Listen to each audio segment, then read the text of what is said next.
Nag-post si Junggoy Estrada ng tira pahina ng elementary yearbook ni Congressman Terry Ridon noong bata pa siya. Itinabi ni Jinggoy ang larawan ni Kong Ridon kay Bryce Hernandez na may caption, "Batchmate sila, kasino pa more." Maliban sa litrato niya, nakalahad din ang kaarawan at ang address ni Congressman Terry Ridon. Pwede bang isiwalat ang mga pribadong impormasyon gaya nito ng ganun-ganun na lamang kahit na senador pa si Jinggoy? Tandaan, ayon sa Data Privacy Act of 2012, itong mga impormasyon na ito ay tinatawag na personal information at sensitive personal information.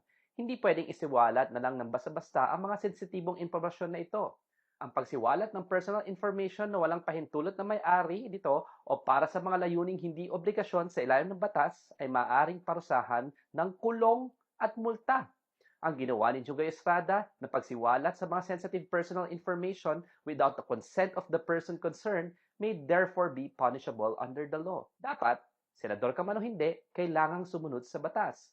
Bukod pa dito, instead of unfounded personal attacks and insinuations just because magkaklase supposedly si Congressman Ridon at si Bryce Hernandez, baka mas mainam na sagutin ni Jinggoy Estrada head-on ang mga akusasyon sa kanya na nagbaba siya ng 355 million worth of flood control projects at may 30% kickback siya dito di umano.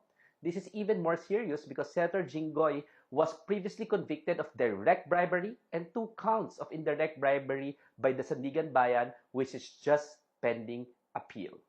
Agyamanak, Attorney Dino De Leon po, and this is Bite Size Batas.